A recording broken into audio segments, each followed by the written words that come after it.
भक्ति की वाणी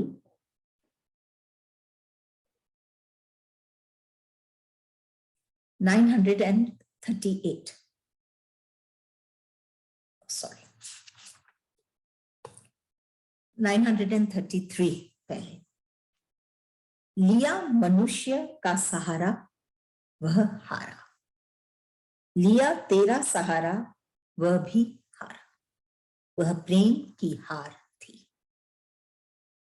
लिया मनुष्य का सहारा वह हारा, लिया तेरा सहारा वह भी हारा, यह प्रेम की हार थी। क्या कह रहे हैं वाणी में गुरुदेव कि सहारा, बिना ये सहारे के एक आधार के ये जीवन कष्टपूर्ण लगता है, पहाड़ सा ये जीवन लगता है। एक सहारा मिल जाए तो कितना इजी हो सकता है। इस पर गुरुदेव कह रहे हैं कि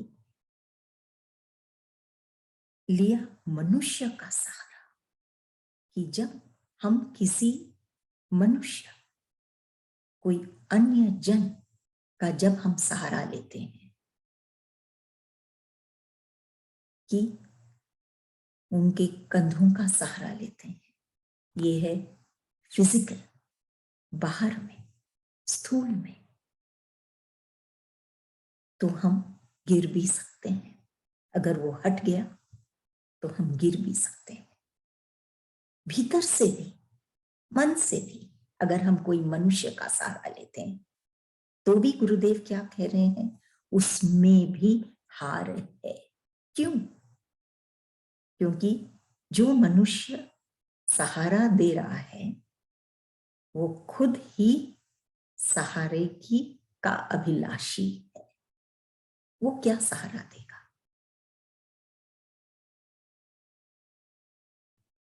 वो खुद कमजोर है। इसीलिए सदगुरु कह रहे हैं, लिया तेरा सहारा, कि जब प्रभु का सहारा लेते हैं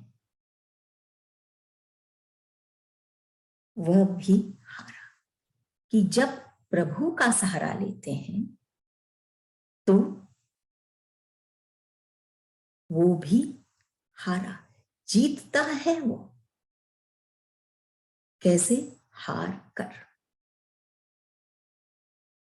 वो अपना सर्वस्व उसको अर्पण कर देता है, उसका ही हो जाता है।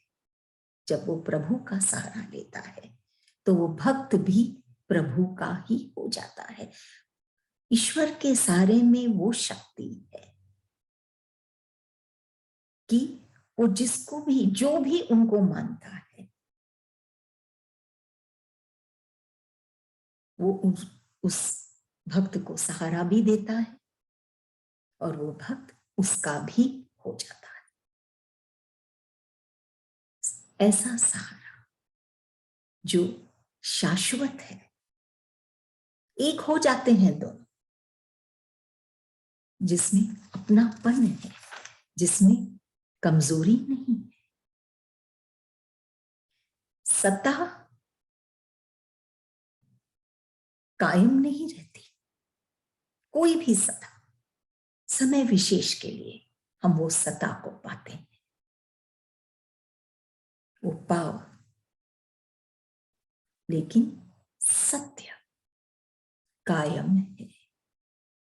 और अगर सहारा लेना है तो ऐसे का सहारा लें जो कायम है, खुद स्वयं, न कि जो शाश्वत नहीं।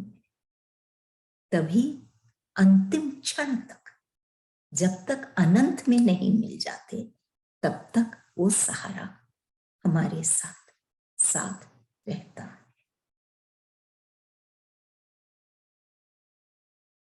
वो ऐसा हो जाता है वो भक्त कि वो हर चीज उसको ईश्वर का ही दिया हुआ लगता है, कि कहीं भी कोई कपट नहीं, कहीं भी कोई तरह की दुख को झेलता है। ऐसा है ईश्वर का साथ, सिर्फ आनंद की ओर बढ़ना है। तो सहारा एक मनुष्य का और एक ईश्वर का, दोनों में हार है गुरुदेव कह रहे, लेकिन दोनों के हार में अंतर है। एक के हार में, मनुष्य के हार में क्या है, वो खोता है, और ईश्वर के हार में वो पाता है, अपना स्वरूप पाता है, वो कौन है वो समझ पाता है, और हमेशा कायम रहता है। मनुष्य के सहारे में वो खो देता है, कमजोर हो जाता है। क्यों? क्योंकि एक और बहुत महत्वपूर्ण कारण है कि वो क्यों हार जाता है मनुष्य का सहारा लेके। एक तो वो कायम नहीं, दो वो कहीं ना कहीं वो ईश्वर को भूल जाता है, मनुष्य का सहारा लेता है। ईश्वर को भूल जाने के कारण वो कमजोर पड़ जाता है। अगर किसी में शक्ति है, सता में भी नहीं, जो सत्य में शक्ति, तो वो है ईश्वर। इसीलिए वो ईश्वर का सहारा ले तो कहीं वो आगे बढ़ सकता है, स्वतः ही, हमेशा के। अगली वाणी 934। शरीर पाथ के पूर्व यदि पकड़ पाता तुझे, तो तू भी याद करता और आना भी सफल होता। शरीर पाथ के पूर्व यदि पकड़ पाता तुझे, तो तू भी याद करता और आना भी सफल होता। क्या कह रहे हैं गुरुदेव इस वाणी में? कि शरीर पाथ के पूर्व, कि शरीर का अंतिम समय के पहले, मरने के पहले, अगर ईश्वर को पकड़ पाता, तुझे पकड़ पाता, ईश्वर को जान पाता, ईश्वर का हो पाता, ईश्वर का में समा जाता, तो तू भी याद करता। ऐसे जन संसार में जो आते हैं वो खुद धन्य हो जाते हैं, जो मरने के पहले ईश्वर के हो गए, और ईश्वर का भी जो भाव है वो संसार में जीवित रहता है। नहीं तो अगर ईश्वर को कोई सामने नहीं लाएगा प्रत्यक्ष में, भावों के आधार से, तो ईश्वर के ये प्रेम भरे भाव कैसे संसार में व्याप्त होते। तो जो शरीर पाथ के पूर्व यदि पकड़ पाता तुझे, तो तू भी याद करता, ईश्वर भी याद होते इस संसार में, रहते इस संसार में, और खाली वो जन ही नहीं धन्य होगा, संसार भी धन्य होता है, वो संत भी जो ईश्वर को याद किया है वो भी धन्य होता है, और ईश्वर खुद भी धन्य हो जाते हैं ऐसे जन के कारण। तो तू भी याद करता और आना भी सफल होता, तब ये जीवन मिलना सफल होता, तब तो इस संसार में आना सफल होता। नहीं तो फूल जैसे अगर कली आई है गाछ पर, तो खिलने के लिए नहीं खिले तो निरर्थक ही वो कली आई। खिलना जरूरी है, और ये तभी होगा जब इस शरीर के मरने के पहले हम ईश्वर से जुड़ जाएं, ईश्वर को पकड़ लें।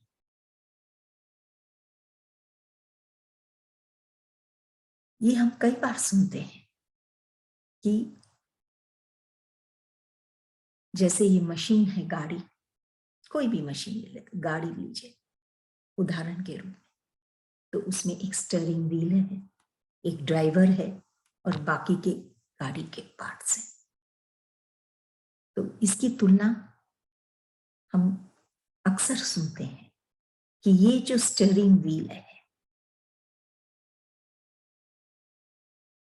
ये है बुद्धि, जो एक्चुअल में चलाती है हमको, और ये ड्राइवर बिना स्टीयरिंग व्हील के वो ड्राइवर भी नहीं चला सकता, उसकी भी आवश्यकता है। ड्राइवर है ये मन, ये मन ही वो ड्राइवर है, वो सारथी है जो इस तन को चलाता है बुद्धि के द्वारा। बाकी के सब वो अंग हैं, पार्ट्स हैं, लेकिन ये तो आवश्यक है। जब तक वो ड्राइवर, वो मन और बुद्धि दोनों में ईश्वर का वास नहीं होगा, तब तक हम सुचारू रूप से अपना जीवन नहीं व्यापन कर सकते। अगर वो ईश्वर का प्रेम भरा डीजल के रूप में जैसे गाड़ी में डाला जाता है, पेट्रोल एंड डीजल, वैसे ही अगर हमको उनका प्यार महसूस हो, तो बिना कोई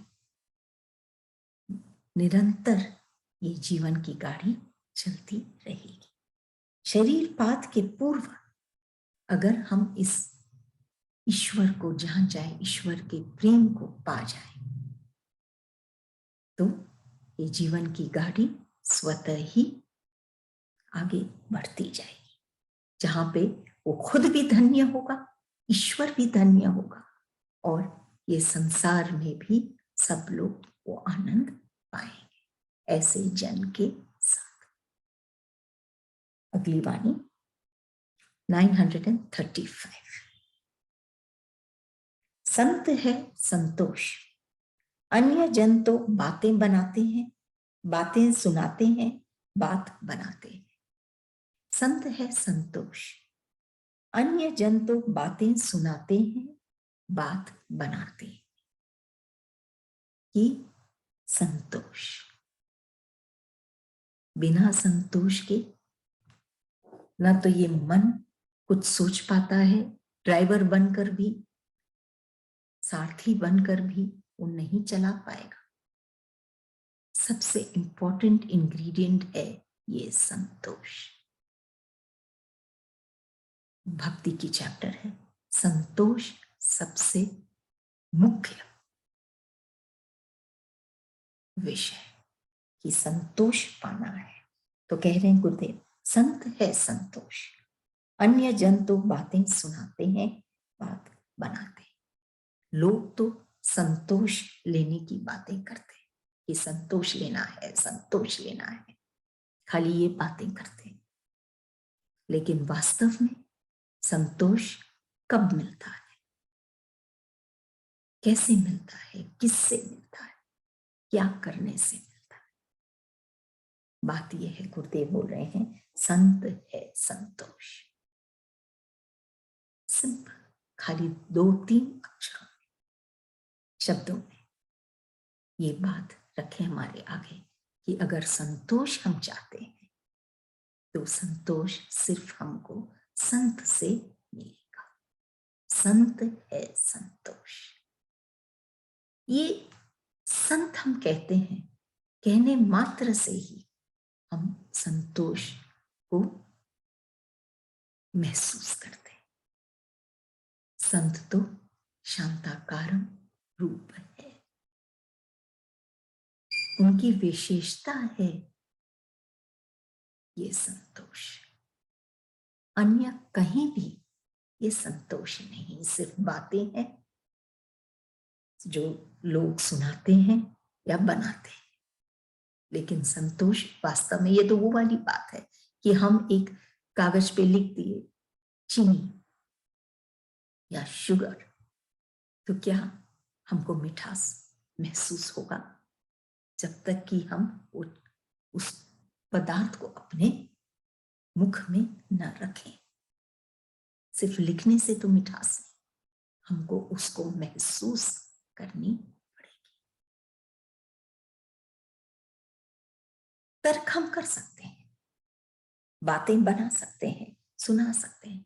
तर्क निरुत्तर भी कर सकता है दूसरे को, सामने वाले को। तर्क निरुत्तर भी कर सकता है कि वो चुप हो जाए, लेकिन तर्क कभी भी उत्तर नहीं दे सकता। उत्तर के लिए या ये संतोष के एहसास के लिए सिर्फ एक संत ही है जो दे सकता है, जो बातें नहीं बनाता बल्कि ऐसी स्थिति में हमको लाता है जब हम संतोष, धन, सबसे मूल्यवान धन संतोष धन हम पा सकते हैं। संतोष होता है तो और कई विकार, घृणा, ईश्वर, ईर्ष्या, क्रोध, सब हट जाते हैं संतोष धन पाने से। तो संत है संतोष, अन्य जन तो बातें सुनाते हैं, बात बनाते हैं। अगली वाणी 936। जिसने तेरे गीत प्रेम से गाए वह अमर हो गया, तेरा प्रेम अमर हो गया। जिसने तेरे गीत प्रेम से गाए वह अमर हो गया, तेरा प्रेम अमर हो गया। कि जिसने तेरे गीत प्रेम से गाए अमर हो गया। अमर, अमरता कहाँ है, किसके पास है? ये बात हमको आगे, हमारे आगे गुरुदेव रख रहे कि अमरता या अमर या जो अविनाशी है, जिसका नाश नहीं हो सकता, वही तो अमर है। और वो है ईश्वर, और कोई नहीं, सबका नाश है। सिर्फ ईश्वर अविनाशी है, इसलिए अमर है। और फिर कह रहे हैं जिसने तेरे गीत प्रेम से गाए वह अमर हो गया। क्या तो खुद ईश्वर अमर है या जिसने भी उसके गीत प्रेम से गाए, उसको प्रेम से याद किया, बिना कारण, सिर्फ प्रेम में जिसने उसको याद किया, उसके गीत गाए, वह भी अमर हो गया। खाली दो स्थिति दी है इसमें, एक ईश्वर खुद अविनाशी है और एक मनुष्य जो प्रेम से ईश्वर के गीत गाता है, वो भी अमर है। तेरा प्रेम अमर हो गया और प्रेम ही अमर हो गया। अमर ही है प्रेम। प्रेम एक ऐसा तत्व है जो अमर है, क्यों? वो भक्त के कारण दर्शाया गया कि प्रेम में जो ओतप्रोत हो गए जो भक्त आज तक याद किए जाते हैं, अमर हो गए सिर्फ प्रेम के कारण। प्रेम ही अमर है, प्रेम ही ईश्वर है, और प्रेम ही है जो मनुष्य को अमर बना सकती है। कितना ही धन एकत्रित कर ले वो संसार में, लेकिन अमर तो वो तभी होगा जब वो ईश्वर के प्रेम में समा जाएगा, तब वो अमर होगा। तो जिसने तेरे गीत प्रेम से गाए वह अमर हो गया, तेरा प्रेम अमर हो गया। ऐसे जन के कारण ईश्वर का प्रेम भी अमर हो गया। था, है और हमेशा हमेशा रहेगा ईश्वर का प्रेम। क्योंकि ऐसे जन आते हैं जो शरीर पात के पूर्व, मतलब मरने के पहले, जो ईश्वर के साथ एक हो जाते हैं प्रेम से, जिससे प्रेम ही अमर हो गया।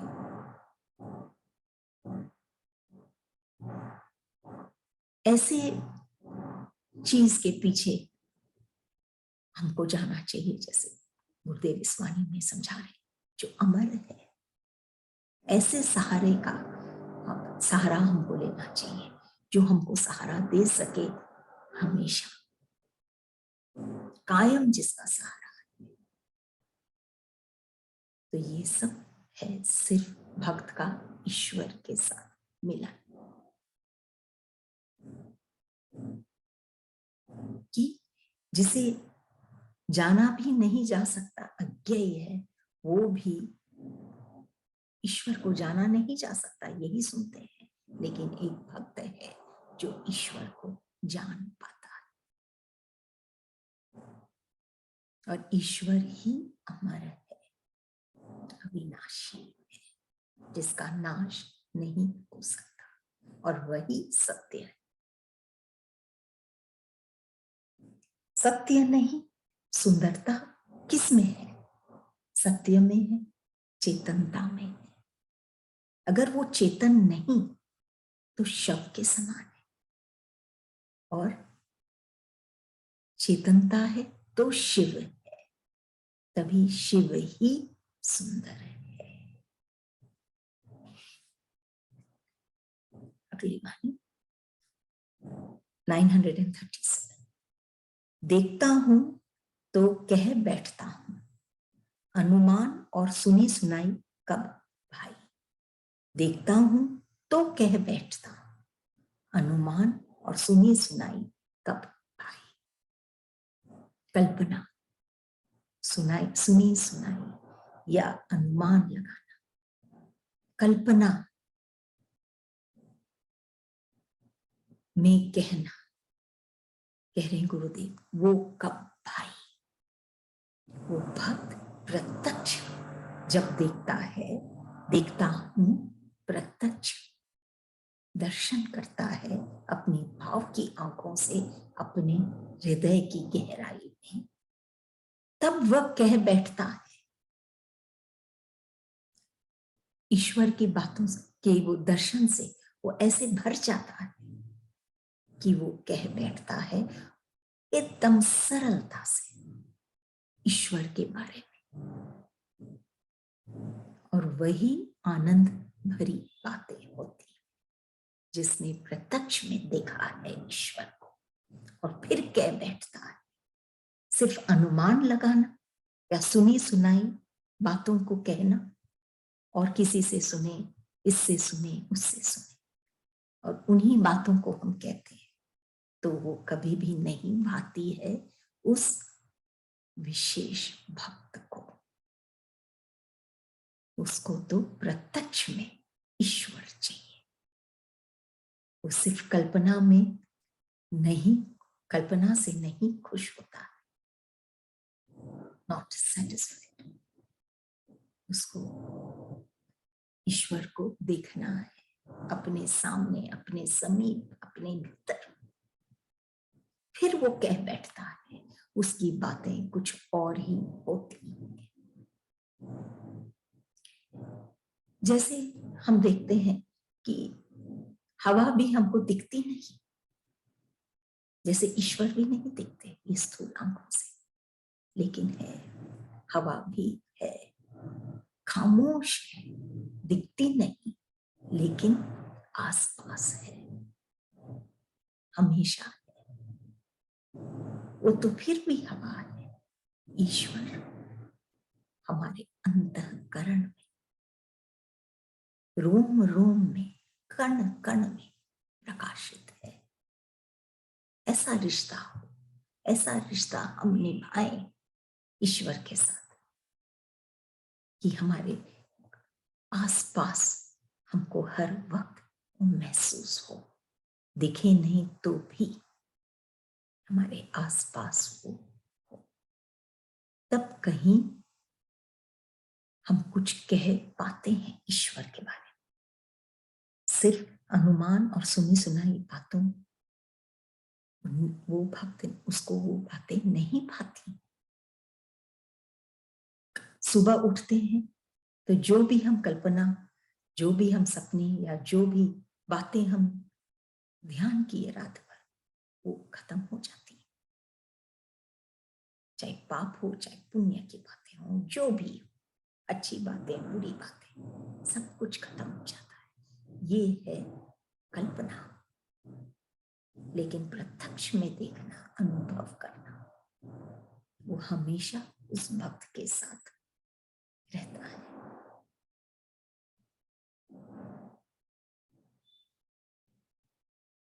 जिस मनुष्य के भीतर कभी भी कोई घाव नहीं होता, कोई पीड़ा नहीं होती, उसकी हम जितनी भी बुराई करें उसको बुरा नहीं लगता। लेकिन जो घायल है उसकी जब हम बुराई करते हैं तो उसको अच्छा नहीं लगता। बात बातों की नहीं, बात है उसके भीतर की पीड़ा की, जिसके कारण वो रिएक्ट करता है। नहीं तो हम कुछ भी कहें उसके हृदय को चोट नहीं पहुंचती, क्योंकि वहां कोई पीड़ा नहीं।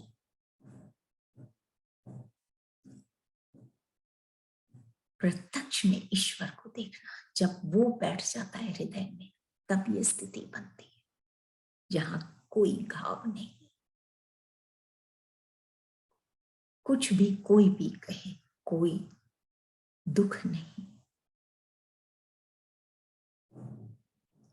अनुमान और सुनी सुनाई बातें कब भाई, सिर्फ कल्पना करना या बातें जो औरों से सुने हैं उसको कहने से वो भक्त संतुष्ट नहीं, वो प्रत्यक्ष में ईश्वर को पाना चाहता है, देखना चाहता है।